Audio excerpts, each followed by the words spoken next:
Hey, welcome back to Milton Daily Homes. We got the big weekend roundup today. It's Chuck, and we're in our secret hideout place, and we got 19 listings that have come off the weekend. And so let's get started. There's two on cost again. The first one is at Unit 89, and it's 3099. And so it's actually, if you look at the front here, that's the door that leads up to the top part, and then there's a door here that leads to the bottom part with a finished basement. So it's almost like the Toronto, like the King West style of living. You've got your front area here. There's no hood fan above the stove, and then you've got two bedrooms downstairs. So one on the main floor, two on the downstairs, which I guess could work in certain circumstances. I don't know if that's going to be your favorite. Like you're kind of living in a cave. It feels like you're renting a finished basement or something like that. So I'm not really sure. It'll be an interesting thing to look. There's one full bathroom on each level here. The maintenance fees are a little bit less on this one. It looks like you do have one of the garages in the back, and you might even have a little terrace area down here that's sunk down below the ground. And typically the other ones are sort of listing, 320, 330. I've said that I'm not even sure they're worth that. I don't know if somebody, now these are larger. That's the interesting thing, is they're 1,500 square feet, whereas most of the stuff up top is 12 to 1,300 square feet. Better finishes in this one. You've got the glass shower door and so on. It'd be interesting to see what happens with these, because there's really no precedent for them. But it is, I think, a unique style of living in Milton. I don't think there's anything like it. And you look and you sit there and say, okay, so 310, 315, is it better to buy one of the three-story village townhouses for even the larger one, the Spring Valley or something like that, or Woodbine for 1,350 square feet, maybe get it for 320 or so. Like this one on Spire is 1,300 square feet. It's a three-story. There's no photos here, but it's the end unit village townhouse at 320. There's two bedrooms and two washrooms. So one upstairs, then there's one powder room.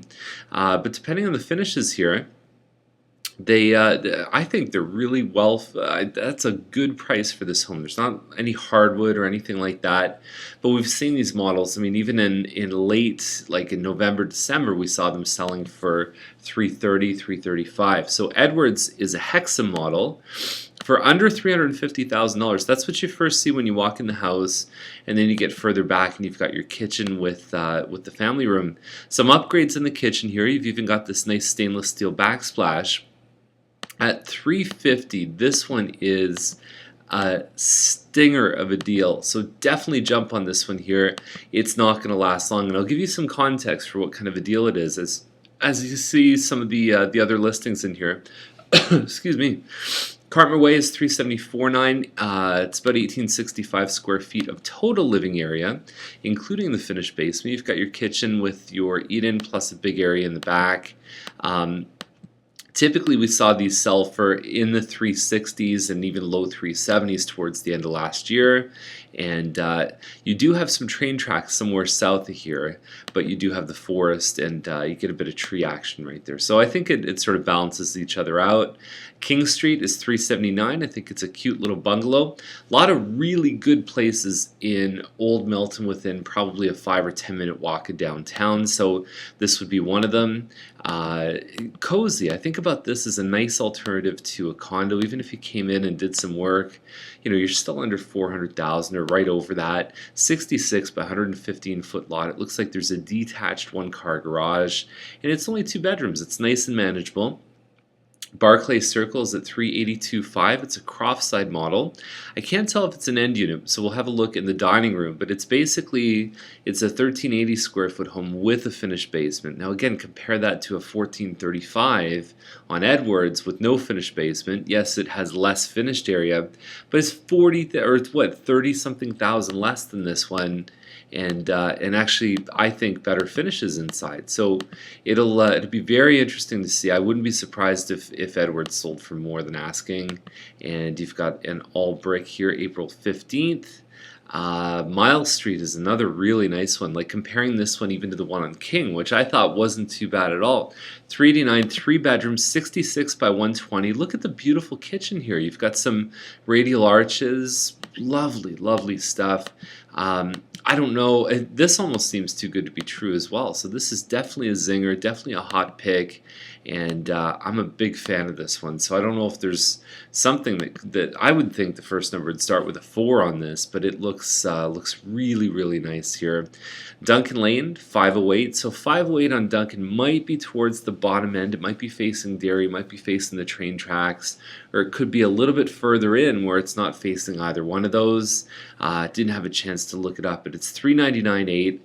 Not a now. It's interesting because these guys haven't chosen to go with a front shot of the front of the house, and actually I think it's not a bad idea because this is a good impressive shot. The dark hardwood, even there's a nice high contrast look to it. I think the furniture fits the space really well, and we have seen the homes on Duncan sell for this, townhouses. I don't know if I'd want to be facing train tracks or Derry, but it is it looks like it's been decorated very well, and that does matter. People say, well, whatever, I'm moving my furniture. It matters, believe me. There's a reason why builders use model homes. It works. Okay, so Clark Boulevard is 499. Spring Ridge model, 1,800 square feet. Clark can be a little bit busy. I know there's a lot of people that say they don't want to live on Clark. There's a front room, then you've got a family plus a kitchen that overlooks the family. Lots of yellow in that room. I don't know if it really blows you away. So you've got the looks like laundry upstairs. Yeah, there's an entrance to the house from the garage, so you could actually build a bit of an in-law suite down in the basement, which is a nice advantage with that model. This one on Beaver, we don't know much about it. It sort of has a strange impression. I don't know if maybe that was an addition that was put on. It's not usually a model that we see in our list. So Bronte Street South, it looks like it's on the corner of Bronte and Mary. You can see it right in the photo there. Looks like it's got a detached two-car garage. There's only one bedroom here. It's a 66 by 130, and comparing to stuff like Miles and King, it's really going to have to sort of elevate itself up and say this is why we're worth this. Looks like there is a second story. It could be a 1.5. Wrought iron staircase. It looks like they've done a lot of improvements on this one. So let's wait for the photos. It should be very interesting. Now we move to one of the first phases Mattamy built, which is right around Derry and Trudeau. So this is Cedar Hedge, formerly 4th Line, if you know where that is. And north of Derry, 454.9. It's 1,740 square feet. Front door here, you've got a living dining on this side. You've got a family room, and then it opens up where the camera person is into the kitchen. Complaint with this one is there's not really a lot of space for an eat-in. You can't really put a table or anything else, but this layout I find more than most of the Mattamy ones. You either like it or you don't. It tends to polarize people. You've got carpet on the stairs. I don't know if that would have been something I would have said to leave in before listing. People like this one too because they can often widen the driveway because the garage is the furthest thing out on this home, and so you could potentially do side-by-side parking, but you always want to check the rules of the town with that, even though most people don't. It's a decent price for that home. Sprucedale is about the same size, and again, you can fit 2 cars side by side on this one pretty easy. 459, and it looks like it has a finished basement too, some hardwood floors. Wait for the photos. I have a feeling this one's going to be a good listing. We're starting to see more turnover and more activity in that range, where it kind of stalled towards the end of last year. Nakerville is about 1,600 square feet, side by side. That's a nice thing. Anyone who's played the switcheroo game knows that it's not the best thing to do. It's not often we see this many in a list. So actually, I'm pretty impressed with today's list. 465.9, and so you can see a big deck in the back. They even have a fancy light here, fancy light on the other side. So it'd be a nice place to hang out with company. Inside, it looks like you've got some upgraded flooring. The kitchen looks like it's been done well. And normally this model is 3 bedrooms plus a den upstairs, but they've said, okay, we're just going to put a 4th bedroom in. Very, very intelligent choice. I think that's really going to matter because a 4-bedroom new with some of the features this one has, I think, combined together nicely at 465.9. So that's a good listing there. 1240 Turner, 489.8. I don't really get the game on this one because it looks like it has a finished basement, but you could see the 4 stories. I don't know if that's the most flattering angle to say, hey, look, we're 2 doors down from Maple and you got a bunch of buildings that are looking over your backyard. I don't know if that would be the impression I'd want to say with photo 1. But, you know, it looks pretty decent. The kitchen looks like it's a pretty big size. And you've got 3 bedrooms here, plus you've got the basement, which isn't shown. So hopefully there's a virtual tour or something that gives a sense of maybe where that kitchen is in the apartment. There might have been one photo there that I think had shots of the basement, but just hopefully there's a virtual tour. Mockridge is 569, 2436 square feet. It's on a 36 by 88 lot. It's the Spirit Plan something. I don't remember. I always remember the square footage, but I don't remember which one it is. I think it's the 4 or the 5, or maybe the 7 even. Somewhere between 4 and 7. Not my favorite layout because you've got your kitchen here and it spokes out to 3 different rooms, and you kind of wish they just knocked a wall out and made it a little bit more open.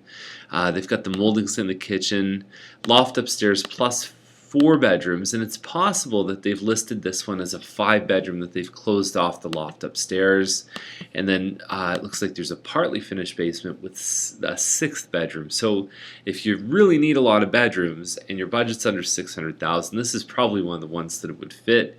Although you could say that about most of the Spirit homes is that they say they're 4 bedrooms, but you could close off for a 5th bedroom. Most of the dens upstairs for these Spirit homes. So I don't know if it's a huge advantage, because it's not that hard to put some studs and some drywall and have it be a room. I would say you could pay a contractor a couple $1,000s and you'd be done with that. So Wilmot is 579, and I don't know if I love this one. I don't know if it's really going to wow. I mean, at 579, you start getting close to 6. You got to really impress. It's 2,700 square feet plus a finished basement, so there is functional space here. Don't know if I love the listing though. It's got a good sized lot. It's 51 by 100. This is really one of the stars of the show today as well. James Street, just a little bit north of Main Street. Rotary Park's right around the corner here. Really beautiful house. There's 3-car parking here. It's been featured in magazines. You can see it's exceptional quality. There's a little solarium just off the kitchen that's great to have breakfast. You've got on the other side, you've got a living dining room with pocket doors in between. 3 really good sized rooms. There was an addition that was put on this home in the mid-90s, so it's actually a smaller original house getting close to 100 years, and then the addition on it. And it's a full height basement, which is something we don't see in homes that are 100 years old, and it is a fantastic listing. Okay, so $659 is the price on this one. I'm going to attach a video down below so you get a bit more of a sense of what it's about, but it is awesome. Okay, so that is the list for today. If you have any questions, give us a call and we'd be glad to help you. Love to meet you at Starbucks or take you on a tour, or we're going to be putting up the buyer class dates for the year pretty soon. Okay, so have a great day.